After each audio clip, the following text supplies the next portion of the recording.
اللہ کا شکر ہے کہ میں نے بہت ہی بڑی تعداد میں ایسے لوگ دیکھے ہیں جن سے محبت ہو جانا سمجھیں کہ لازم ہے۔ مطلب ایسا نہیں کہ کوئی دیندار آدمی انہیں دیکھے اور ان سے محبت ہو جائے، بلکہ کوئی عام آدمی جو فطرت اخلاق پہ ہے، اچھائی کی تمیز رکھتا ہے، وہ بھی انہیں دیکھ لے تو ان کا عاشق ہو جائے۔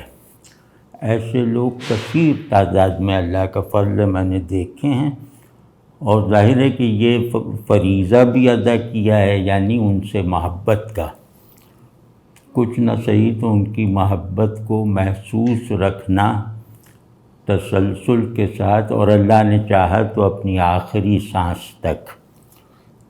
تو اس وجہ سے مجھے ایک تجربہ سا ہو گیا ہے، جو بالکل جیسے کسی کاہل آدمی کو مجاہدے کا انعام مل جائے، اس طرح میرے ساتھ چیزیں ہوئی ہیں۔ تو وہ مطلب مجھے محبت کے ہر بہت سے رنگوں، بہت سی کیفیتوں اور بہت سی حالتوں کا تجربہ ہے۔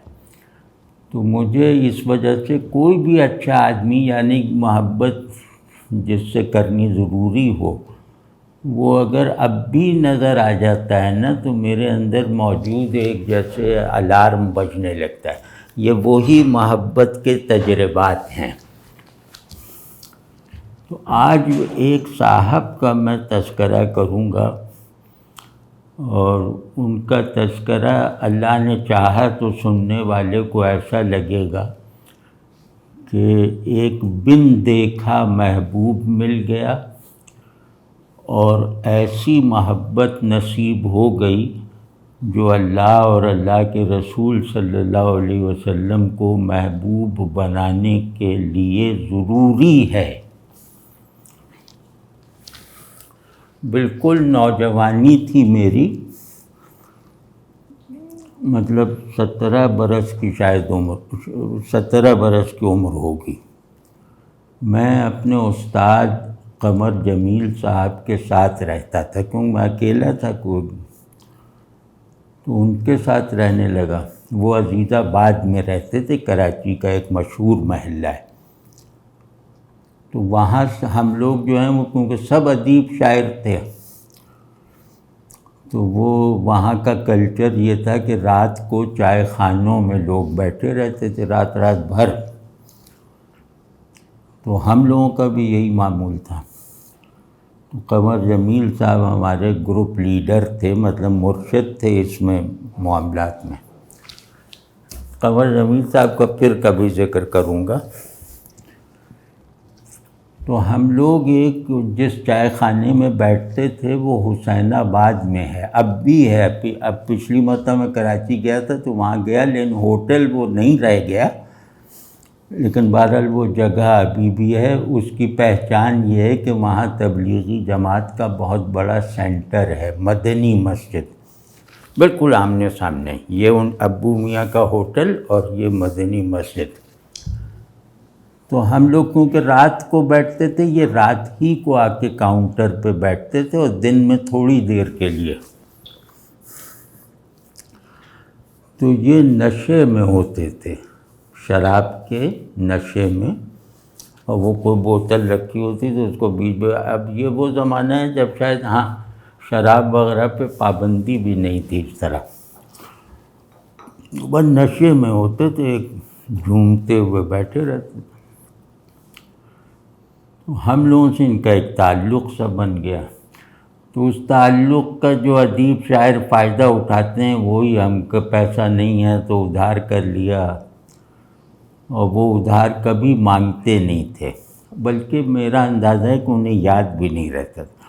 گھر جائیے جائیے، سر آنکھوں پہ میمن تھے، وہاں میمنوں کی آبادی ہے زیادہ۔ تو ایک چیز جو میں نے اس وقت ان میں دیکھی، مطلب پہلے تو یہ کہ انہیں دیکھنے سے ایک پاکیزگی کنوے ہوتی تھی، انہیں نشے میں دیکھنے سے اسی وجہ سے کہتا ہوں کہ کسی کے فی الوقت حال کو نہ دیکھو، پتہ نہیں اس کے اندر کو، وہ جیسے حافظ کا شعر ہے کہ خاکساران جہاں را بحقارت منگر، تو چے دانی کے درن گرد سوارے باشد، کہ جو لوگ بیچارے مٹی میں پڑے ملے ہوئے ہیں ان کو حقارت سے نہ دیکھو، تمہیں کیا معلوم کہ ہو سکتا ہے اسی گرد میں کوئی شہسوار چھپا ہو، یہ گرد اس شہسوار کے آنے کی خبر ہو۔ تو یہ میں نے تو بہت تجربہ کیا اس بات کا۔ تو محبت مجھے ان سے شروع ہی میں محسوس ہوتی تھی، لیکن میں کیونکہ سارے گروپ میں سب سے چھوٹا تھا، میرا کام تھا سگریٹ لے آؤ، وہ لے آؤ، وہ لے آؤ، جیسے ایک چھوٹا ہوتا ہے تو، لیکن وہ مجھے بہت التفات سے کہتے تھے، اچھا سگریٹ لینے جا رہے ہو؟ ارے کہتا ہوں میں اس سے منگوا لوں، میں کہا نہیں میں خود ہی لے آتا ہوں۔ وہ لانے میں فائدہ ہوتا تھا، ایک آدھ سگریٹ پی کے اندر آ جاتے تھے۔ تو پھر میں نے دیکھا اپنی آنکھوں سے بھی، پھر تفصیل بھی معلوم ہوئی، دیکھا میں نے یہ کہ ہم لوگ کبھی اگر بھولے سے چلے جاتے تھے بغیر بل ادا کیے تو کبھی ان کا ویٹر پیچھے سے آواز نہیں دیتا تھا۔ کراچی میں اس طرح کے چائے خانوں میں یہ رواج تھا کہ آپ چائے وغیرہ پی کے چلے تو وہ آواز لگاتا تھا جس نے آپ کو سرو کیا ہے کہ اتنے پیسے، تو وہ آواز لگتی تھی اور ہم انسنی کر کے چلے جاتے تھے، ہمیں پیچھے سے کبھی کسی نے بلایا نہیں۔ تو پھر میں نے ان کے ایک ویٹر سے پوچھا کہ یار یہ کیا بات ہے، نہ بلایا نہ وہ، کچھ عجیب لگ رہا ہے مجھے۔ کہ نہیں یہ ابو میاں کی تاکید ہے کہ جو بل ادا کرنا بھول جائے یا بل ادا کیے بغیر جائے اسے آواز نہ دو۔ پھر یہ پتہ چلا کہ ان کے پاس اگر کوئی شخص آ جائے اور وہ کان میں کہے، جیسے مستحق لوگ ہوتے ہیں بھوکے، تو وہ کہے کہ میں نے کھانا نہیں کھایا لیکن میرے پاس پیسہ نہیں ہے، تو ان کا ایک کمرہ پیچھے بنا ہوا تھا، وہ بہت سجا ہوا تھا، اس میں یہ تھا کہ ان کے جو خاندان والے آئیں یا تو وہاں بیٹھ کے کھانا کھاتے تھے۔ تو یہ اس آدمی کو یا ان آدمیوں کو وہاں لے جاتے تھے اس خاص کمرے میں، اور وہاں کھانا خود سرو کرتے تھے ویٹر کی طرح، اور جو بہترین کھانے ان کے یہاں ہوتے تھے وہ سب، جیسے 2 آدمیوں کے لیے رکھنا ہے تو 8 آدمیوں کا رکھ دیتے تھے اور ان کو کھلاتے تھے اور سامنے کھڑے رہتے تھے، مطلب ہاتھ باندھے ہوئے، اور سب کچھ، یعنی کہ وہ جتنی، جیسے وہ اپنے کسی بہت محترم مہمان کی آمد پر اپنے ہوٹل میں جس طرح اس کی ضیافت کر سکتے تھے، اس سطح کی ضیافت اس کے ساتھ ان کی کرتے تھے۔ اور اس کے بعد جب وہ کھا چکتے تھے، بالکل سیر ہو جاتے تھے، تو اس کھانے کا جتنا بل ان کے بنتا ہوگا اس سے 10 گنا رقم ان کو پیش کرتے تھے وہیں، کہ اگر 1000 روپے کا کھانا ہے تو 10,000 روپے نکال کے انہیں کہتے تھے، اور کہتے تھے کہ کبھی تکلف نہ کرنا، یہ تمہارے بھائی کا ہوٹل ہے، اور یہ کہہ کے اس کے ساتھ چلتے چلتے جیسے ہوٹل کے باہر انہیں رخصت کرتے تھے۔ تو یہ جب پتہ چلا تو پھر ہوا کہ یار یہ کوئی خاص معاملہ ہے، نماز نہیں پڑھتے تھے، نشے میں رہتے تھے، مطلب اس وقت تو بے عمل تھے اور ایک بری عادت میں مبتلا تھے، بظاہر تو یہی تھا نا، لیکن یہ سب چیزیں بھی ساتھ چل رہی تھیں۔ تو ایک مرتبہ ابو میاں غائب ہو گئے، کوئی 1.5 مہینہ وہ آئے نہیں، ہم پوچھتے تھے تو کہتے تھے ان کا پیٹ خراب ہے اور طبیعت ٹھیک نہیں ہے، تو ہم آ جاتے تھے۔ تو ایک دن میں 1.5-2 ماہ بعد دیکھا، جب ہم پہنچے وہاں تو دیکھا کہ ابو میاں وہ کپڑے کی وہ جالیوں والی ٹوپی پہنے ہوئے ہیں اور تسبیح ہاتھ میں ہے، اور داڑھی اتنی ہے جتنی 1.5-2 مہینے میں آ جاتی ہے، اور آنکھیں بالکل جیسے سمجھیں جنت کے پانی سے میں ڈوبی ہوئی ہیں، مطلب نم آنکھیں جیسے آپ دیدہ سے، اور وہ تسبیح، اب ظاہر پڑھے لکھے تو تھے نہیں، کوئی تسبیح لے کے یوں یوں کر رہے ہیں۔ ہم نے کہا ارے ابو میاں یہ کیا ہوا؟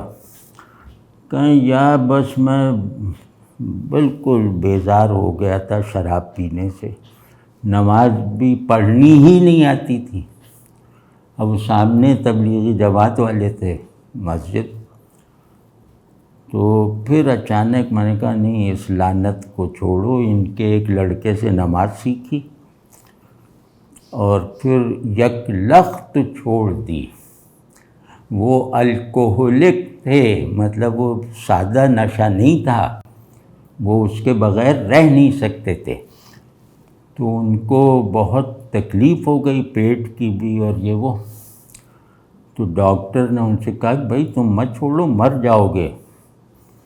انہوں نے کہا مر جائیں گے تو چلو توبہ ہی کر کے مرے نا، بالکل سادہ انداز میں کہ بھائی توبہ کر لی اب مر جائیں تو کیا ہے۔ تو وہ ڈاکٹر بھی حیران، گھر والے زور دیں کہ پی لو، نہیں، یہ غشی میں رہے، پیٹ کے شدید ترین مرض اور درد و تکلیف میں 2 مہینے 1.5 مہینے مبتلا رہے، شراب کی طرف ہاتھ نہیں بڑھایا، اور نمازیں اس حال میں بھی لیٹے لیٹے پڑھتے رہے، جو سیکھی تھی وہ پڑھتے رہے۔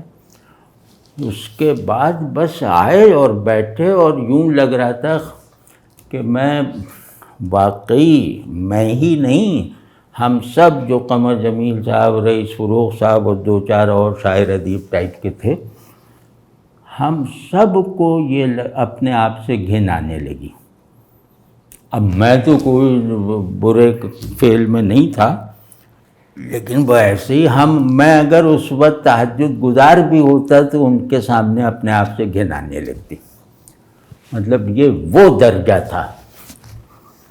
تو اس کے بعد جو ہے وہ 2-3 دن بعد وہ فوت ہو گئے، اور جاگتے ہوئے، مطلب اپنی موت کے تجربے سے گزرتے ہوئے، اور اس وقت عجیب عجیب سی باتیں کر رہے تھے کہ آئیے آئیے حاضر ہوں میں، مطلب جیسے کوئی بہت بڑی ہستیاں انہیں لینے آئی ہیں، یہ ان کے بچوں نے بتایا۔ ان کا جنازہ فیڈرل بی ایریا کی اس علاقے کی تاریخ کا سب سے بڑا جنازہ تھا۔ تبلیغی جماعت والے چلا چلا کے رو رہے تھے کہ ہم انہیں نہیں سمجھ پائے۔ پھر پتہ چلا کہ ان کے کئی لوگوں کا کھانا ان کی طرف سے بندھا ہوا تھا، ہم انہیں نہیں سمجھ پائے، ہم انہیں ویسے ہی کہتے رہتے تھے یہ وہ۔ تو اس میں کم از کم 1,00,000 آدمی تھے، اور جو ایک یہ آنکھوں دیکھی بات ہے، یہ سنی سنائی نہیں ہے، کہ ایک دم جیسے بادل آ گئے اور وہ ایک موسم بدل گیا، اور ان کے جو جنازہ جا رہا تھا اس جنازے پہ واقعی مطلب حقیقت میں ایسا نہیں ہو رہا تھا، لیکن کئی لوگوں کا خیال تھا کہ یہ جیسے وہ جنازے پر کوئی نورانی بارش ہو رہی ہے، کئی لوگوں کا، جو آپس میں نہیں جانتے تھے ایک دوسرے کو، مطلب میرا تھا اور کسی اور نے بھی یہی بات کہا کہ یہ کیا ہو رہا ہے۔ اس میں وہ جناب فوت ہوئے، یعنی اللہ کے انشاءاللہ اللہ کے بہترین دوستوں میں شامل کر کے اللہ نے انہیں دنیا سے بلا لیا، اور ایسا لگتا ہے کہ جیسے وہ مطلب یہ کہ اللہ ان سے اس وقت سے لگتا ہے محبت کر رہا تھا جب وہ یہ سب عادتوں میں تھے، اور اس کی وجہ مجھے لگتی ہے ان کی سخاوت، تو اس بات کا مورل یہ ہے کہ سخی آدمی کو اللہ ضائع نہیں جانے دیتا، چاہے فی الحال وہ کسی کو کچھ خرابیوں میں ہو، لیکن جو سخی ہے، میں نے ایسے کئی لوگ دیکھے ہیں جنہوں نے غفلت کی زندگی گزاری سخاوت کے ساتھ، لیکن مرنے سے پہلے اللہ نے جیسے سب کو خبر کر دی کہ یہ میرا دوست ہے، یا ان کے جنازے پہ یہ پتہ چل گیا کہ یہ اللہ کے دوست ہیں. جیسے سراج الدین ظفر صاحب شاعر، بہت اچھے شاعر، وہ شراب بہت پیتے تھے اور وہ امیر آدمی تھے، مطلب وہ فیروز کے مالکوں میں سے تھے. تو وہ روز جم خانہ کلب میں شراب پینے جاتے تھے، جو ہائی کلاس وہ ہوتا تھا. پھر غریبوں کے بار میں آ جاتے تھے، وہاں جو ہوتا تھا سب کا بل ادا کر دیتے تھے. پھر باہر نکل کے کوئی کسی نے مانگا تو جو کوٹ، قلم، پیسہ، انگوٹھی، گھڑی، یہ سب وہ فارغ ہو کے گھر جاتے تھے. مطلب ان کا عجیب و غریب وہ تھا کہ وہ کوٹ بھی اگر سردی ہے تو اپنا کوٹ بھی دے دیتے تھے. کسی جگہ ایسے بیٹھا ہو کوٹ اڑا دیا. تو ان کا جو ہوا جنازہ وہ بھی ایسے ہی تھا، وہ بندر روڈ پہ تھا، اور وہ ایسا تھا کہ کوئی 2-3 لاکھ لوگ ہوں گے. اور اس میں ماہر القادری صاحب ہمارے جاننے والے تھے، وہ شاعر تھے، تو وہ بھی آئے ہوئے اور بڑے بڑے علماء آئے ہوئے تھے. تو ماہر القادری صاحب نے کہا وہیں جنازہ کے ساتھ چلتے ہوئے کہ یار ہمیں تو کھینچ کے لایا گیا ہے، ہمارا ان سے کیا تعلق. زندگی میں ماہر القادری ان سے ہاتھ ملانے کے روادار نہیں تھے کہ تم شراب پیتے ہو. لیکن یہ کہ ماہر القادری صاحب کا یہ فقرہ ہے کہ یار عجیب بات ہے، ہمیں تو یہاں کھینچ کے لایا. مجھے تو لگا جیسے مجھے کھینچ کے لایا گیا. اور واقعی اگر ان کی پرانی جو رائے ہے وہی برقرار رہتی تو وہ ان کے جنازے میں شریک نہ ہوتے، ماہر القادری صاحب. تو مطلب یہ کہ سخاوت میں کوالٹی بہت ساری ہے، اس میں ایک بات یقینی ہے کم از کم کہ اس آدمی کو دنیا سے محبت نہیں ہوتی. مطلب بس اللہ اس کو پسند کرتا ہے. اللہ کو وہ آدمی بہت پسند ہے جسے طبعاً صحیح دنیا سے محبت نہ ہو، تو وہ چاہے اللہ کی خاطر اس نے منصوبہ بنا کر دنیا سے بے نیازی نہ اختیار کی ہو، اس کے مزاج ایسا ہو تو اسے دنیا سے محبت نہیں. اور دنیا وہ رکھتا ہے، اس کے باوجود اسے دنیا سے محبت نہیں. تو یہ جو بیسک کوالیفیکیشن ہے اللہ کو اپنی طرف متوجہ کرنے والی، یہ اتنی قیمتی چیز ہے کہ اللہ پھر اس میں جو چیز رہ گئی تھی اس کو اپنی طرف سے پورا کر دیتا ہے. یعنی اس کو دنیا سے محبت نہیں ہے کیونکہ اس کو ہمارا عاشق بننا ہے، تو اپنا عاشق بنا کے اٹھا لیتا ہے اور امتحان میں نہیں ڈالتا. دیکھیں نا یہ جو لوگ ہیں ان کے انتقال دفتن ہوا، کچھ اور لوگ بھی ہیں.